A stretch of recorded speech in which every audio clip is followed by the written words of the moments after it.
नेक दिल चोर एक छोटे से गांव में एक चोर रहता था जिसका नाम फराज था। लोग उससे डरते थे क्योंकि वह बहुत चालाक और निडर था। लेकिन उसकी एक खासियत थी, वह कभी गरीबों का सामान नहीं चुराता था।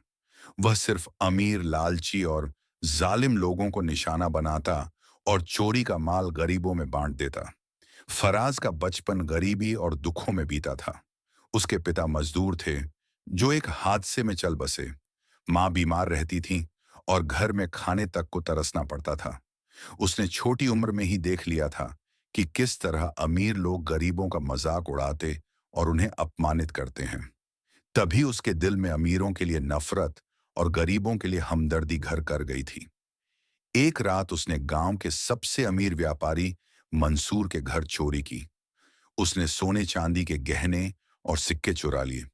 अगले ही दिन गांव के गरीब घरों में अनाज, कपड़े और पैसे पहुंचे।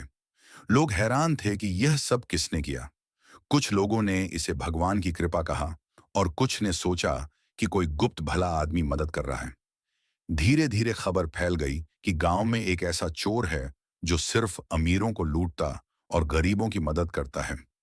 बच्चे उसे हीरो मानने लगे, लेकिन गांव के अमीर लोग उसे डरने लगे। मंसूर ने ऐलान किया कि जो भी फराज को पकड़वाएगा उसे सोने का ताज दिया जाएगा। फराज को पकड़ने के लिए शहर से सख्त मिजाज इंस्पेक्टर जमील को बुलाया गया। उसने गांव में जासूस तैनात कर दिए, लेकिन फराज हमेशा उससे एक कदम आगे निकल जाता। एक रात फराज ने एक विधवा मां को भूखे बच्चों के साथ देखा। उसने चुपके से उनके दरवाजे पर खाना और पैसे रख दिए। वह महिला रो पड़ी और दुआ दी, भगवान तुम्हें हमेशा खुश रखे बेटा। ये दुआ फराज के दिल में उतर गई। कुछ दिनों बाद उसे पता चला कि मंसूर ने गांव का अनाथालय बंद करवाकर उसकी जमीन पर होटल बनाने का प्लान बनाया है। फराज का खून खौल उठा। उसने ठान लिया कि मंसूर की तिजोरी खाली करके वह पैसा अनाथालय को देगा। उसने कई दिन तक मंसूर के घर की निगरानी की और सारी सुरक्षा व्यवस्थाएं समझ लीं। तूफानी और बरसाती रात में वह घर में घुसा और तिजोरी तोड़ दी। लेकिन बाहर निकलते ही सामने इंस्पेक्टर जमील खड़ा था। दोनों में जबरदस्त लड़ाई हुई। बारिश में फिसलते गिरते फराज किसी तरह भाग तो गया, लेकिन बुरी तरह जख्मी हो गया। अगले दिन गांव में खबर फैल गई कि फराज घायल है। गरीब लोग परेशान थे, लेकिन अमीर खुश थे कि अब वह ज्यादा दिन नहीं बचेगा। तभी एक छोटा लड़का, जिसे फराज पहले मदद कर चुका था, उसे एक पुरानी झोपड़ी में बेहोश पड़ा मिला। गांव की एक नेक महिला के साथ उसने उसकी मरहम पट्टी की। जख्मी होने के बावजूद फराज ने हार नहीं मानी। इस बार गांव के कुछ नौजवान भी उसके साथ हो गए।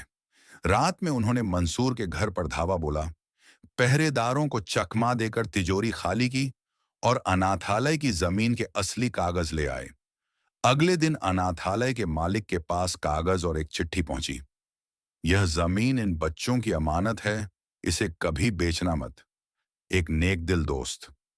मंसूर की इज्जत मिट्टी में मिल गई और वह गांव छोड़कर चला गया। इंस्पेक्टर जमील हैरान था कि फराज फिर कैसे बच निकला। कुछ दिनों बाद जमील ने फराज को अकेले में देखा, लेकिन उसे पकड़ने के बजाय कहा, तुम चोर हो, लेकिन जो तुमने किया वह मैं कानून होते हुए भी नहीं कर पाया। फराज मुस्कुराया और बोला, मैं कानून नहीं मानता, लेकिन इंसाफ जरूर करता हूं। उसके कुछ समय बाद फराज गांव से गायब हो गया। कोई नहीं जानता कि वह कहाँ गया। लेकिन जब भी किसी गरीब के घर अचानक खुशहाली आती, लोग चुपके से कहते, यह जरूर नेक दिल चोर का काम है।